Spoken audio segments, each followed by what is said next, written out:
प्राचीन समय में रानी महारानियों के लंबे, घने, चमकदार और मजबूत बाल केवल सौंदर्य का प्रतीक नहीं होते थे, बल्कि स्वास्थ्य, अनुशासन और आत्मसम्मान का भी चिन्ह माने जाते थे। उनके बालों की देखभाल किसी एक तेल या एक दिन के उपाय तक सीमित नहीं थी, बल्कि यह एक संपूर्ण जीवन शैली, प्राकृतिक चिकित्सा और नियमित अनुशासन का हिस्सा थी। उस समय न तो केमिकल शैम्पू थे, न हेयर स्प्रे और न ही आधुनिक उपकरण, फिर भी उनके बाल पीढ़ियों तक सुंदर बने रहते थे। इसका कारण था प्रकृति से जुड़ा हुआ उनका जीवन और बालों को लेकर उनका धैर्यपूर्ण और श्रद्धापूर्ण दृष्टिकोण। रानी महारानियां बालों को ईश्वर का वरदान मानती थीं। वे मानती थीं कि जैसे शरीर की सेवा आवश्यक है, वैसे ही बालों की भी पूजा भाव से देखभाल होनी चाहिए। बालों को अनदेखा करना या उन्हें नुकसान पहुंचाना अशुभ माना जाता था। इसलिए वे बालों को हमेशा ढककर रखती थीं, तेज धूप, धूल और ठंडी हवा से बचाती थीं। सिर को ढकने के लिए सूती या रेशमी वस्त्रों का उपयोग किया जाता था, जिससे बाल सुरक्षित रहते और टूटने से बचे रहते। उनकी बालों की देखभाल का सबसे महत्वपूर्ण आधार था शुद्ध और सात्विक आहार। रानी महारानियां जो भोजन करती थीं, वह सीधे बालों की गुणवत्ता को प्रभावित करता था। उनके भोजन में हरी पत्तेदार सब्जियां, ताज़े फल, दूध, घी, दही, सूखे मेवे, बीज और अनाज प्रचुर मात्रा में होते थे। वे जानती थीं कि जब शरीर अंदर से पोषित होगा, तभी बाल बाहर से मजबूत और घने होंगे। मसालेदार, बासी और अत्यधिक तला भुना भोजन बहुत सीमित मात्रा में लिया जाता था, जिससे शरीर में विषैले तत्व न बढ़े। तेल मालिश रानी महारानियों के बालों की देखभाल का एक अनिवार्य हिस्सा थी। वे सप्ताह में निश्चित दिनों में तेल लगवाती थीं। यह काम वे स्वयं नहीं करती थीं, बल्कि प्रशिक्षित दासियां बहुत ही कोमल हाथों से उनके सिर की मालिश करती थीं। मालिश केवल बालों के लिए नहीं, बल्कि मानसिक शांति के लिए भी होती थी। तेल अक्सर नारियल, तिल या बादाम का होता था, जिसमें आंवला, ब्राह्मी, भृंगराज, जटामांसी और मेथी जैसी जड़ी बूटियां पकाकर मिलाई जाती थीं।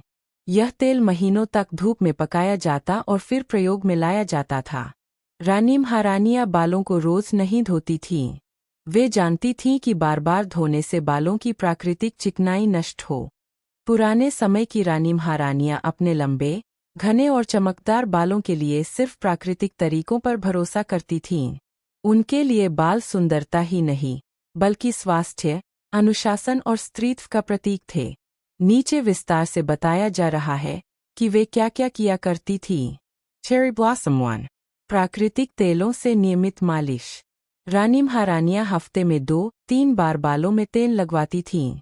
तेल आमतौर पर घर पर बनाया हुआ होता था, जिसमें नारियल तेल, तिल का तेल या बादाम तेल लिया जाता और उसमें आंवला, ब्राह्मी, भृंगराज, जटामांसी, नागरमोखा जैसी जड़ी बूटियां डालकर धीमी आंच पर पकाया जाता। तेल मालिश सिर्फ बालों के लिए नहीं, बल्कि मस्तिष्क को शांत करने और रक्त संचार बढ़ाने के लिए भी की जाती थी। इससे जड़ें मजबूत होती थीं और बाल घने होते जाते थे। Herb 2। कंघी करने की विशेष विधि। रानियां लकड़ी या हाथीदांत की कंघी का उपयोग करती थीं। दिन में सुबह और रात को सोने से पहले बालों को 100 बार हल्के हाथ से कंघी किया जाता था। इससे सिर की त्वचा में रक्त संचार बढ़ता, प्राकृतिक तेल पूरे बालों में फैलता, बालों का टूटना कम होता। गीले बालों में कभी कंघी नहीं की जाती थी। ब्लॉसम 3। हर्बल लेप और उपटन।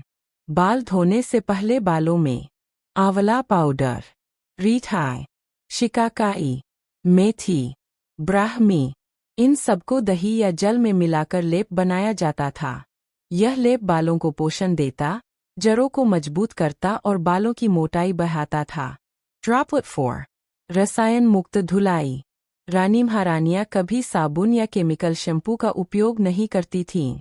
बाल धोने के लिए वे शिकाकाई, रीठाई, आंवला को उबालकर बने जल से बाल धोती थीं। इससे बाल साफ भी रहते और प्राकृतिक नमी भी बनी रहती। Crescent moon 5। रात की विशेष देखभाल। सोने से पहले बालों को ढीली चोटी में बांधा जाता था।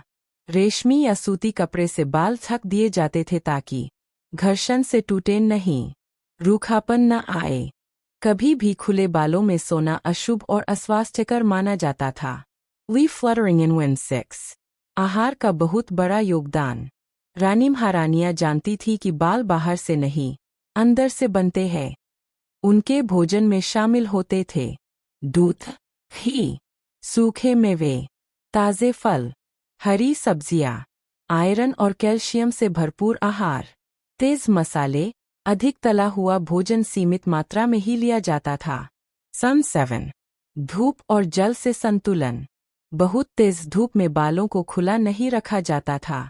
नदी या का लगातार पतले होते जा रहे हैं तो यह केवल सौंदर्य की समस्या नहीं, बल्कि शरीर के अंदर चल रहे असंतुलन, गलत आदतों और देखभाल की कमी का संकेत भी हो सकता है। बालों का पतला होना धीरे धीरे होता है, इसलिए शुरुआत में लोग इसे सामान्य हेयर फॉल समझकर नज़रअंदाज कर देते हैं, लेकिन समय पर ध्यान न दिया जाए तो बालों की घनता कम होती जाती है, स्कैल्प दिखाई देने लगता है और आत्मविश्वास पर भी असर पड़ता है। इस समस्या को समझने और रोकने के लिए कारण, सही देखभाल, पोषण, जीवन शैली और मानसिक स्थिति, सभी पर एक साथ काम करना जरूरी होता है। सबसे पहले यह समझना आवश्यक है कि बाल पतले क्यों होते हैं।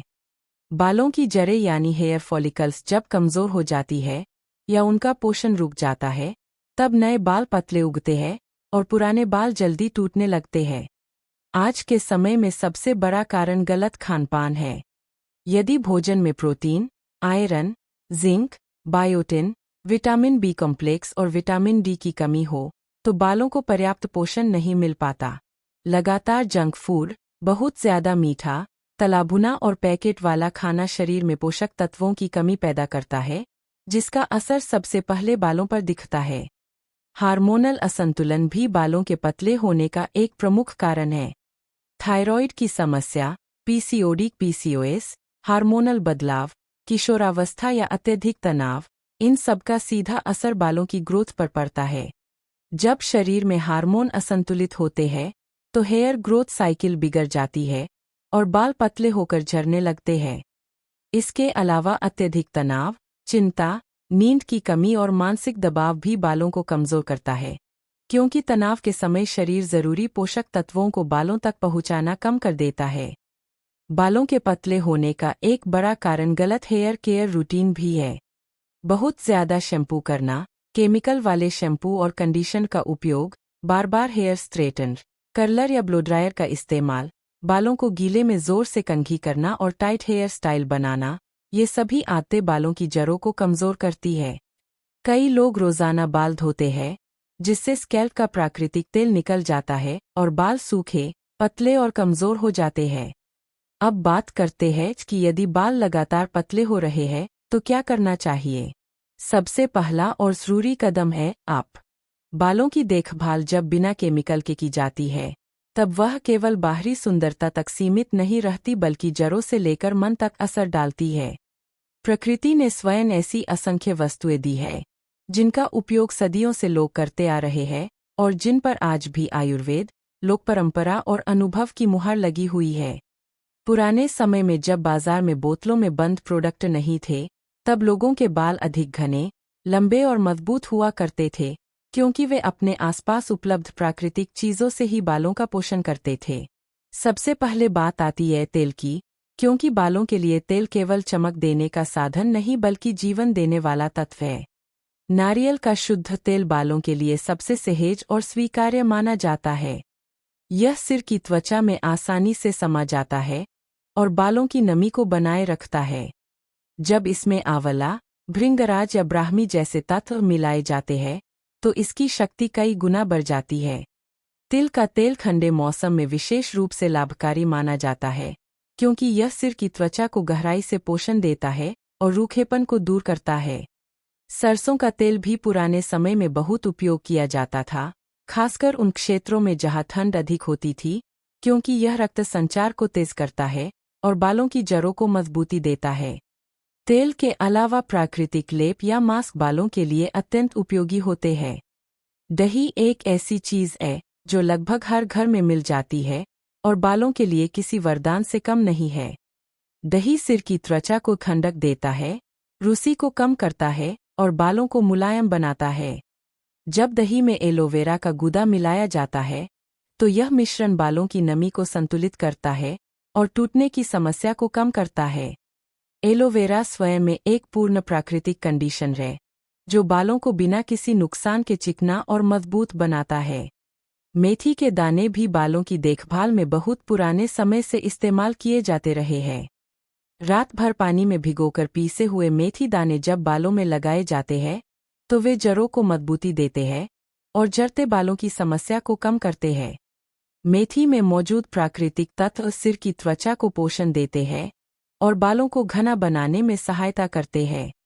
इसी तरह आंवला, चाहे वह ताज़ा हो या सूखा चूर्ण, बालों के लिए अमृत